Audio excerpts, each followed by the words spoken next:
Hello and welcome to my hypertrophy lifting series where I record as much of my sets and reps and of my entire workout as I possibly can. This is week 5, day 4 of my, I almost forgot for a sec, of my Myomax training program. This is a 9-week high volume periodized hypertrophy training program. So it's built to build the most amount of muscle that we possibly can. It's a true bulking program too. You really got to be bulking in order to recover from high volumes like this. If you guys want the document for yourself, it's $10 in the description, but honestly, you do not need it whatsoever because like I just mentioned, I record every single thing that I do here on YouTube. So even if you want to follow along but you don't want to buy the program, then that's totally fine and you can definitely do so. But if you'd like to buy it, that would mean a lot because it's the best way to support me, in my opinion, and it really brightens my day whenever somebody buys my program. But whatever, let's move on from that. Nobody wants to hear too much about that. This is a upper body day again, and we're starting with the dumbbell incline bench press that's set to about a 30-degree. I'm sticking to the same way as last time, which is 90 pounds on each dumbbell for each dumbbell. And last week, I believe I got 8 for every repetition with like 3 partials at the end. And that was definitely a true failure. So we're going to try and match that or beat it because, of course, and I mentioned this almost in every single video, you want to be striving to improve each and every day. That's the name of the game when it comes to lifting. Lifting, in my opinion, is a self-improvement endeavor. So even inside, it's almost like a box within a box, like lifting itself is self-improvement, but you also need to be improving lifting in order to get improvement out of lifting. So it's a constant battle. And that's not a negative thing by any means. But anyway, let's just get into set numero uno. And let's try and, beat the previous bests.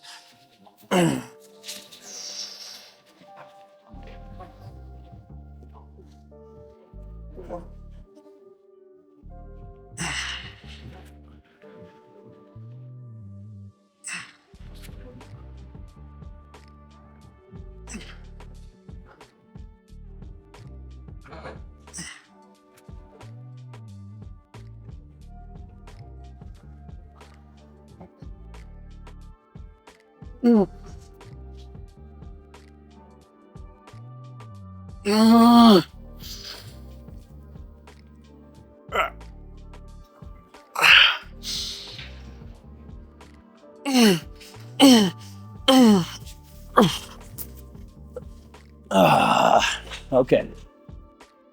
So if you're new around here, I generally provide myself feedback after each set and see where I have gone wrong and where I can improve. And in terms of that first set of week 5, day 4, I think it was very good because my tempo was nice and controlled. I wasn't rushing the eccentric. I wasn't rushing the concentric. I think that if I were to improve it, maybe the concentric could be slightly faster and explosive to really key into those type 2 muscle fibers. And if you guys don't know, type 2 is your fast twitch muscle fibers, which are responsible for explosive action.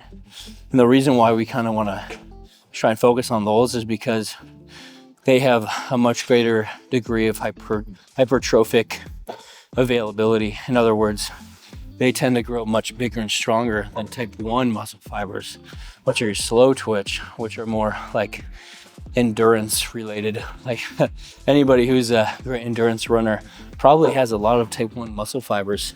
Anyone who's a great sprinter, on the other hand, has a lot of type 2 muscle fibers in their legs at least. So, that's just kind of a helpful thing. But the cool thing about muscle fibers is that they can actually change over a lifetime depending on what kind of training you do. The training can actually change the composition of your muscles and what fibers and what ratio of fibers they contain. Everybody has both. There's actually more than just type 1 and type 2. There's like type 2X and stuff like that. But it is fascinating how greatly the body actually responds to training and how much you can actually change it. Because in my family anyway, my genetics are definitely not type 2 muscle fibers, but over the course of training really hard, I'm of the belief that I can swap them in the direction that I'd prefer, which is hypertrophy. So I want that type 2. So anyway, that's basically what I could do on the first lift. Or I mean, that's my feedback with the first lift. A little bit faster on the concentric. I think the eccentric was great. It wasn't too fast, but it wasn't too slow either. You kind of want to control it. And then in terms of my actual form, I think my form was great too. However, there is one thing, and maybe I'll, like, after looking at the footage, maybe I'll change my opinion here, but I think that I was pretty symmetrical, lifting with both at the same time. It was slow and controlled. Everything was great. My scapular blades were retracted, which is what you want. I was pretty stable on the bench. The only thing that I think I could improve on is my feet. My feet were kind of dancing around, and you kind of want to be keeping more of a stable base, because that's going to reinforce stability. And whatever lift you're doing, the more stable you can make it, the more strength and power you're going to be able to produce. So, you know, by keeping it planted, my feet I don't need to include like all the balls of my foot on the ground in something like that. I don't even need to do that. I could just have the balls of my toes or whatever up against it. But as long as there's a lot of like stability, that's all that matters. So if I tuck my feet all the way back, and that's actually how I prefer to almost use it like a spring, but then I can actually use some leg drive to get it up too, which is, in my opinion, is totally fine. Like, look at powerlifting competitions and stuff.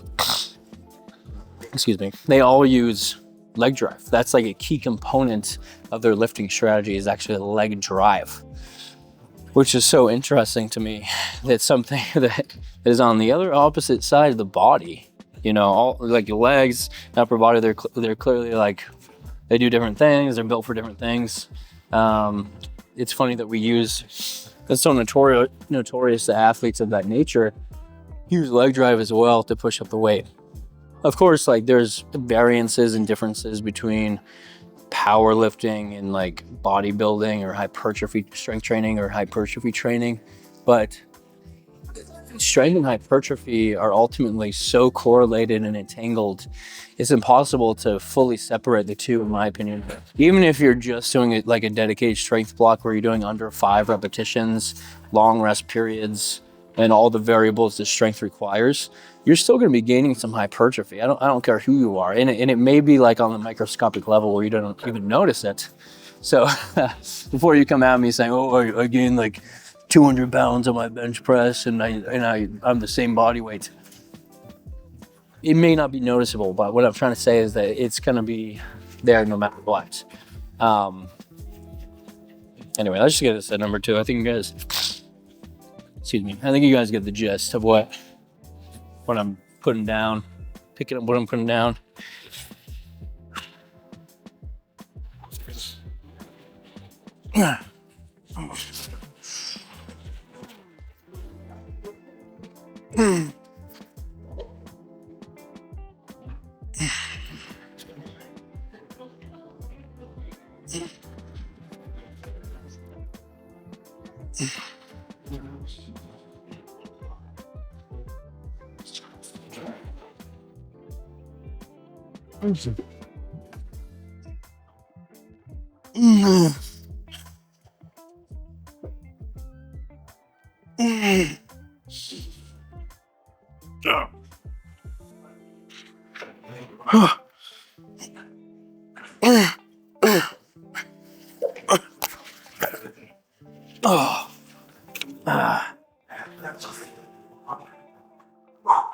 All right, I regard that as another quality set. I got 9 solid repetitions again, and this time I focused more on making sure that my legs were in a stable area, and I think that I accomplished my goal there. I ended up cranking it back like a spring instead of keeping my whole foot flat on the ground. Maybe I'll try that next time, but my only issue with keeping the whole foot on the ground is that in order to do that, your legs, your feet are going to be inherently away from like where you're pressing, and therefore I feel like you can't actually use as much leg drop. It doesn't seem like they're being as helpful, which is all like, hope you guys could hear me the whole time, which is all like fine and dandy, but you know, in my opinion, it's not ideal if you're trying to use leg drive, and it's never really felt quite the same to me. Maybe you guys are different, so play around with it yourself, totally. And then towards the end there, I feel like I was kind of losing it, like those partials. Can I even count them? I don't know if I can even count those. Okay, so I'm thinking that, you know, I got 8 last week, I got 9 this week. After I hit 10, I'm gonna go up to 95, so another jump. So next week, I'm gonna try and get 90s for 10 repetitions.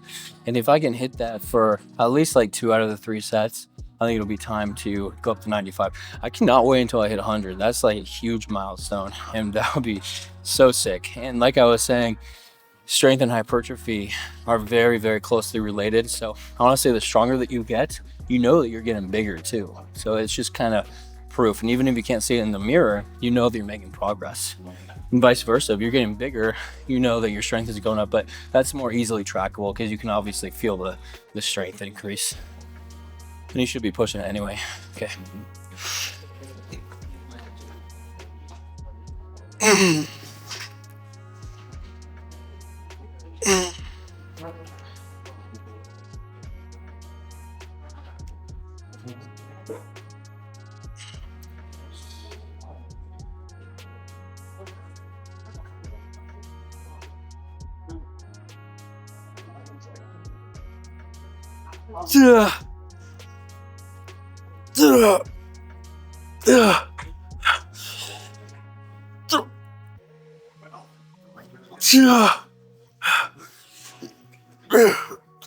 Oh, holy heavens, that was a really tough last set, but we did it, and we did it to failure. Let's go. Okay, so unfortunately, everything that I wanted to do next for back is being used right now. That's what I get for coming at 4 p.m.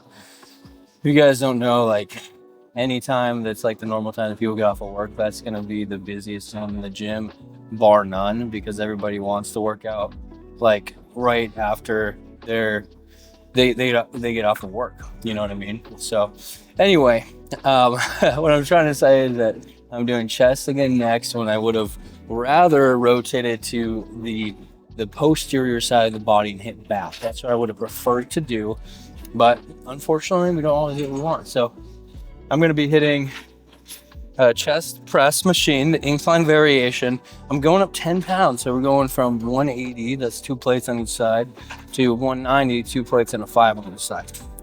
Last time I got 8 with a few partials. So let's try and beat that, okay?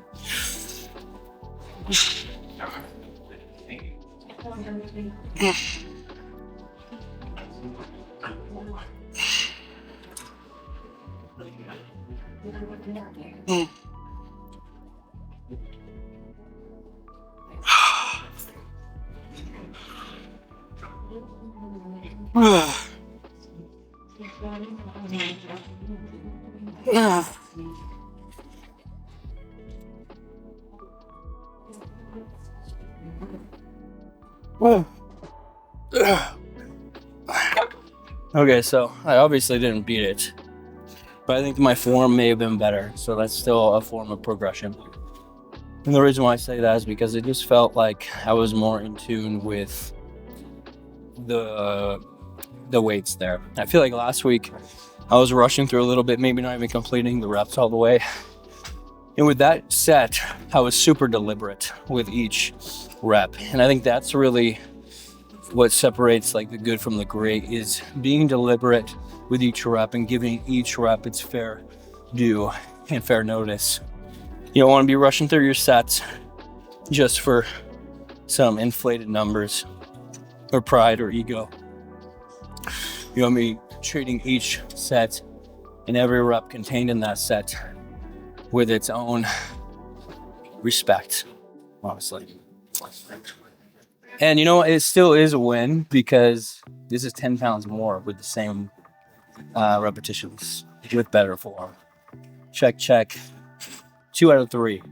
In my opinion, the absolute greatest way to determine whether an exercise is doing you benefit or injustice is whether it's actually doing the function of the muscle groups that it's trying to hit. So, for instance, I'm doing this incline chest press, the machine or plate loaded variation, and I'm kind of trying to check off the boxes for each of the functions. So we know that the chest does adduction of the arm, it does a little bit of internal rotation of the arm, but then a little bit of arm flexion, so bringing the arm up. This is checking all 3. You're getting, it's a converging press, so you're getting that adduction component. It's going slightly up, so you're getting that flexion. And then just by the nature of going across the body, you're getting a little bit of internal rotation. It's not as much to the best degree, but as long as you're going a little bit like that, you're going to be getting that function too. So, we're checking off 3 boxes, and I think that is great. So whenever you are trying to evaluate an exercise and whether you should really throw it into your program, make sure that it's checking all those boxes first. And if it's not checking all the boxes, maybe evaluate it a little bit further, but you may want to scrap it. So you kind of want all of those. You want to be hitting all of the functions that you possibly can, but on top of that, you also want the hardest position to be in a stretched position. And this is definitely doing that because it's the hardest down here, and this is when the chest is the most stretched out or lengthened. So whenever a muscle length is the longest, that's when it's going to be stretched out. And then shortened is when it's going to be contracted. So it's hardest in the stretched position, and it never lets go of that, But versus when you're all the way up here and you're all the way flexed or in that shortened position, that's when it's easiest. And because your limbs are stacked and you're not actually having to resist anything. Now, ideally, every single portion of the range of motion has some sort of tension affiliated with it because you want maximum time under tension. However, if you have to pick one area of the range of motion, you want it to be the lengthened position. And the research completely agrees.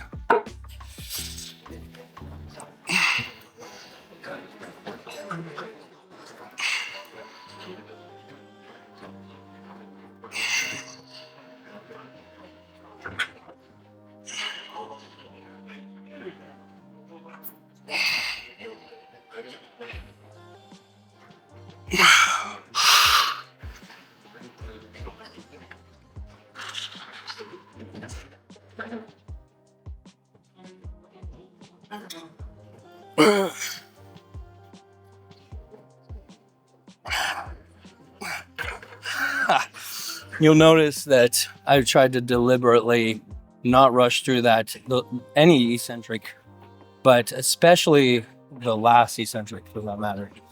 Because the last eccentric is the most important because you're closest to failure.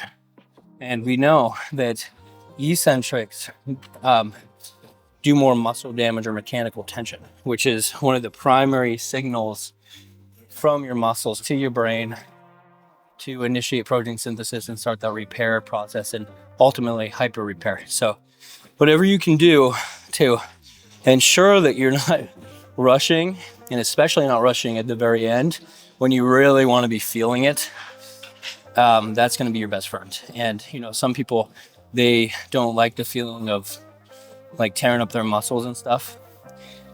And I totally get it because when I first started training, it was a pretty unpleasant feeling. And I think it is for everybody that first starts their training journey because, delayed onset muscle soreness really sucks. Training is a new stimulus. It's new for every portion of every fiber of your being, and it's, uncharted territory. And that's always a scary thing. But, the more time you put in, the more that you'll enjoy the process and the more you'll love it. And if you don't, then maybe it's just not for you, and that's okay.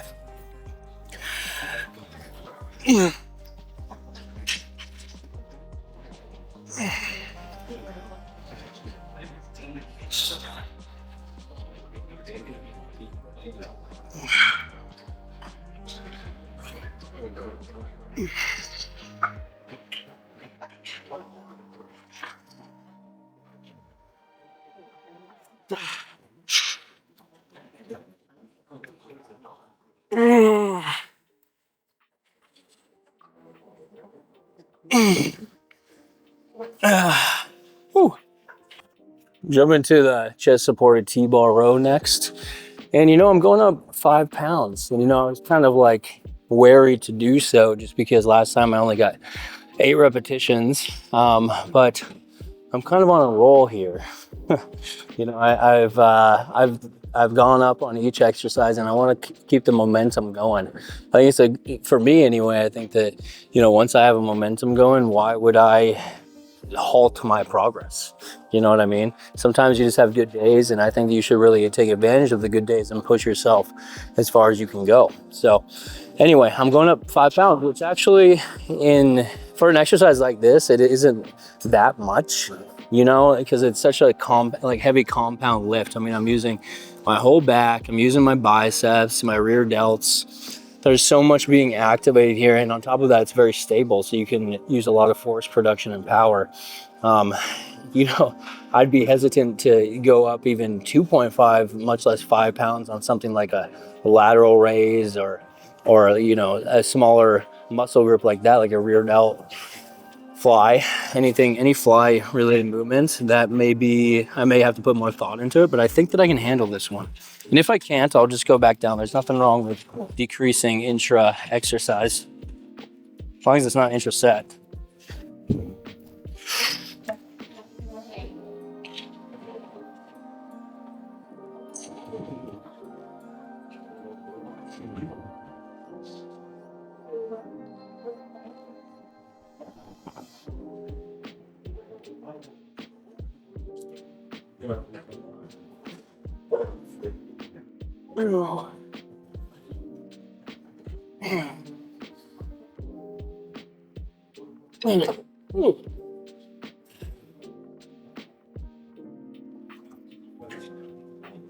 So I lost the mic, so I guess that means that it's difficult.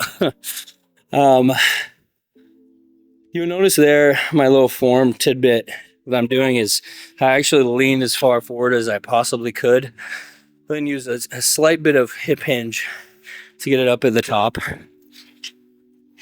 Normally I'd be kind of adverse to using that much body language, but for a movement like this, where I'm really trying to emphasize a deep stretch on the lats and the rest of the back, it's hard to emphasize a deep stretch when you're locked in a place like this. So by really letting the weight sink me all the way forward, I think that I'm doing more good than harm. And therefore, I'm actually kind of proud with that little change that I made in my form. So anyway.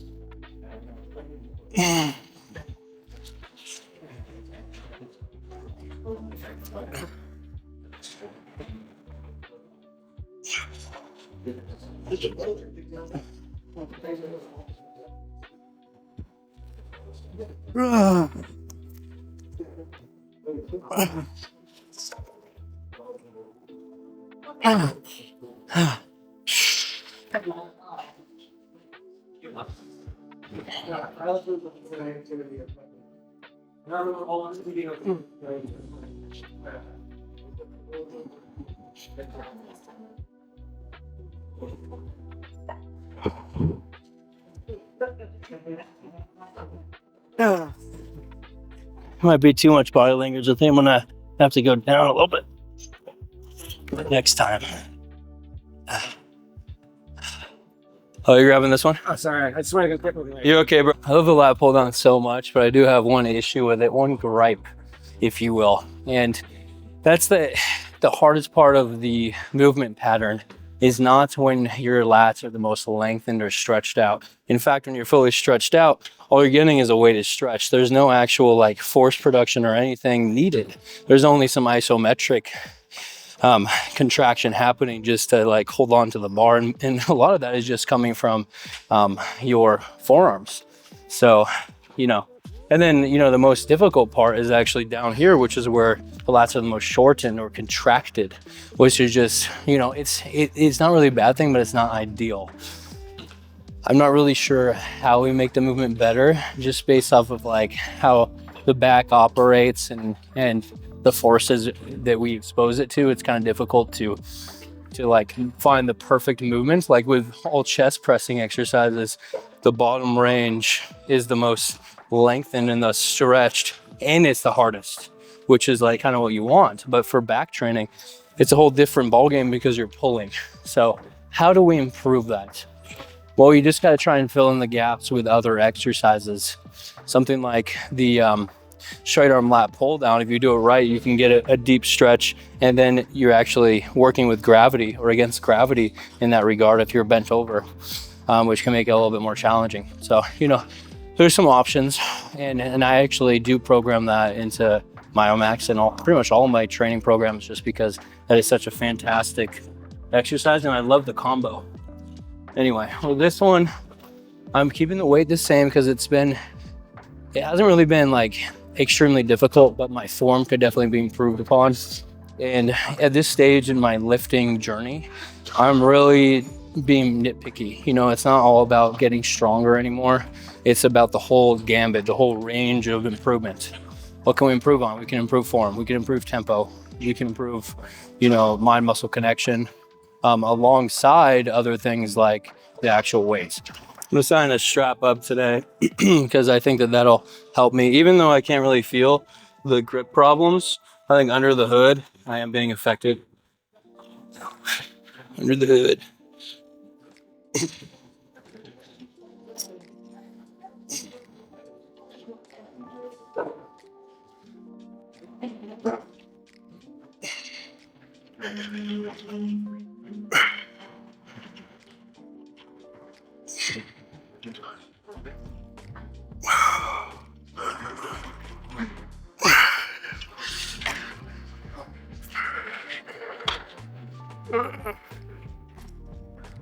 Okay, now I'm gonna do a drop set at 90 pounds.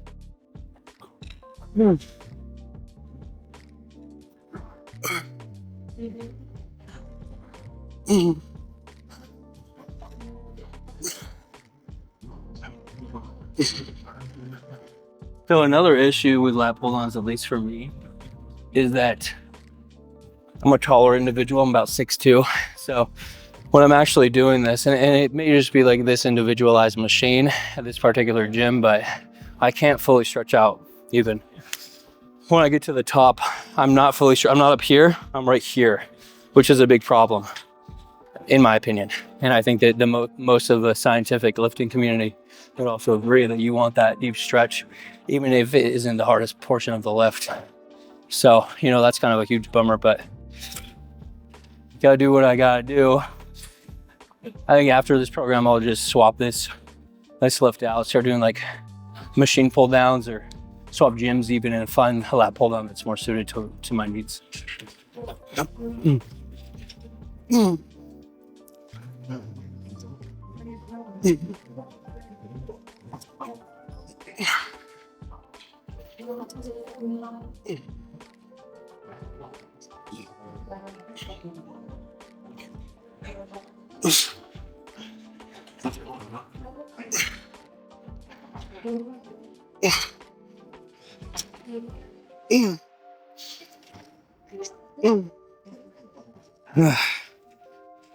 Honestly, not being able to enact the full stretch position or the full range of motion isn't just a bummer in terms of how many gains I can get, but it's also a bummer in terms of just the flow of the set. Because whenever I hit the top, which is inevitable if I'm trying to max out the range of motion I can get, you know, when the weight stack hits, it like ruins all my momentum. I don't get that stretched like reflex.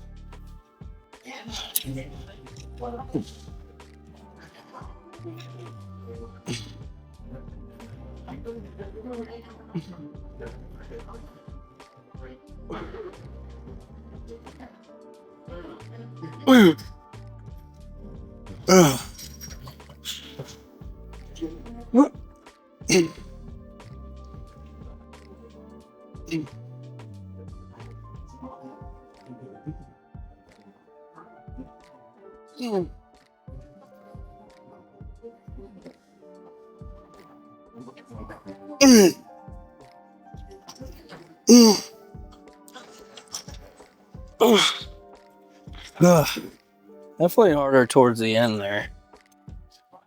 Is what it is.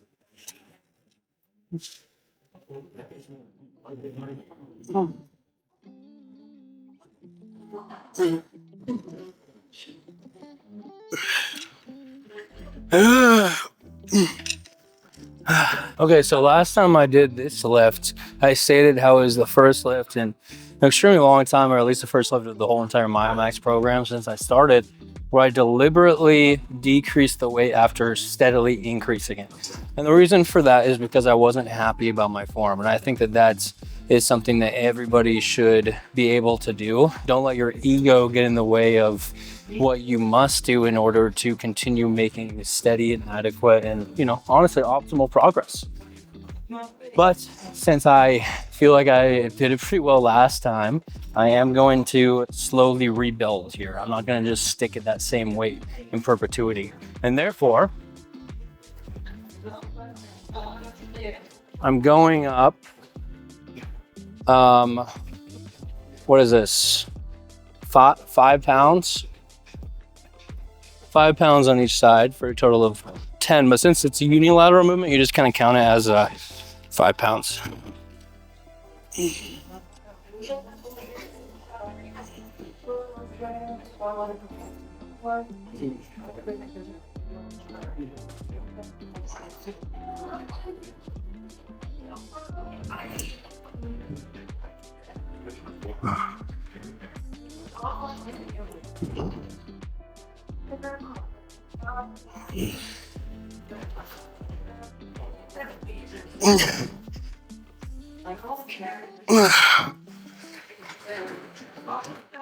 Now for the other side.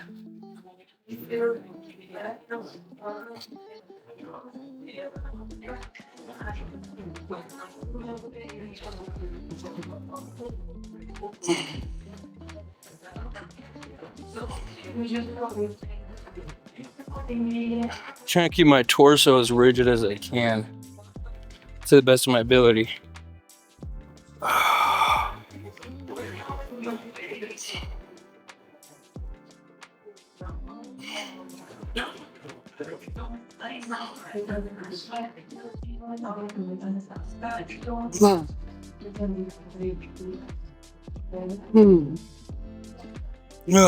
All right, guys, unfortunately, I'm going to make the executive decision of ending the recorded portion of the workout a little bit prematurely. And the primary reason for that is just because the gym is so damn busy. I don't want to be rude to anybody and, you know, take up their personal space with a big camera like I have, the whole rig. So here, I'll just tell you what I'm going to be finishing off with. I'm going to be doing 2 more sets of this exercise, and then 3 sets of the cable unilateral straight arm pull down. And then that's a superset with the cable bilateral chest flies. And then last but not least, I'll be doing some calf work. So I'll be doing 3 sets of the seated plate loaded calf raise, and then 3 sets of the standing unilateral dumbbell calf raise off of a step. So if you guys are following along and you decide not to buy the program, or you just want to do it for free, there it is. That's what I'll be finishing off week 5, day 4 with. Anyways, that's going to do it for what I record. So good luck, guys. Thank you so much for watching. This is my conclusion for week 5, day 4.